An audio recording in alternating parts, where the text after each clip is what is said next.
తెలంగాణ రాజకీయాలు రోజు రోజుకి మలుపులు తిరుగుతున్నాయి. రోజుకు ఒక కొత్త విషయం వెలుగులోకి వస్తుంది.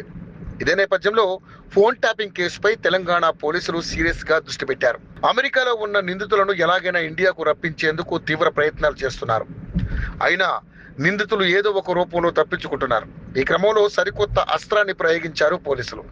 దీనికి సంబంధించి ఇప్పటికే కేంద్ర హోంశాఖకు నివేదిక వెళ్లినట్లుగా సమాచారం. తెలంగాణలో కాంగ్రెస్ ప్రభుత్వం ఏర్పడి ఏడాది పైనే అయింది. తొలుత ఫోన్ ట్యాపింగ్ పై దృష్టి సారించారు. ఈ క్రమంలో చాలా మందిని అరెస్ట్ చేశారు. ఇప్పటికే పలువురు రిమాండ్ లో ఉన్నారు. కేసు నమోదు తర్వాత అమెరికాకు వెళ్లిపోయారు కీలక నిందితులు ప్రభాకర్ రావు, శ్రవణ్ రావు. వారిని రప్పించేందుకు పోలీసులు చేయని ప్రయత్నాలు లేవు.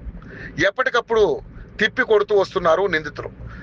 పోలీసు వర్గాల నుండి అందుతున్న సమాచారం మేరకు అమెరికాలో ఉన్న ఇద్దరు నిందితులు ప్రభాకర్ రావు, శ్రవణ్ రావులపై ఎక్స్ట్రాడిషన్ అస్త్రాన్ని ప్రయోగించాలని నిర్ణయించుకున్నారట. కరుడుగట్టిన నేరస్తులను అప్పగించే విషయంలో భారత్, అమెరికా మధ్య ఉన్న ఒప్పందాన్ని తెరపైకి తెచ్చారు.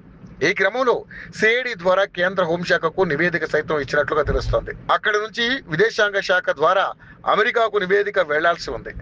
అమెరికా ప్రభుత్వం దీన్ని పరిగణలోకి తీసుకుంటే ఖచ్చితంగా ఫోన్ ట్యాపింగ్ కేసు నిందితులు భారత్కు రావడం ఖాయమన్నమాట. ఇద్దరు నిందితులపై రెడ్ కార్నర్ నోటీసులు జారీ చేశారు తెలంగాణ పోలీసులు. విదేశీ వ్యవహారాల శాఖ ద్వారా ఇంటర్పోల్ కు సమాచారం పంపించారు. దీనిపై నిందితులు విదేశీ వ్యవహారాల శాఖలో అప్పీల్ చేశారు. ఓవైపు ఈ తతంగం జరుగుతుండగా నేరస్తుల అప్పగింత ఒప్పందాన్ని తెరపైకి తెచ్చారు పోలీసులు. నిందితులు ప్రభాకర్ రావు, శ్రవణ్ రావులు అమెరికాలో అక్రమ వలసదారులుగా నివాసం ఉంటున్నారు. తమను రాజకీయ శరణార్థిగా గుర్తించాలని 3 నెలల కిందట ప్రభాకర్ రావు అమెరికా ప్రభుత్వానికి దరఖాస్తు చేశారు. ప్రస్తుతం ఆ అంశం అక్కడి ప్రభుత్వం వద్ద పెండింగ్ లో ఉంది. మంగళవారం నుండి అమెరికాలో ట్రంప్ సర్కార్ అధికారంలోకి రానుంది.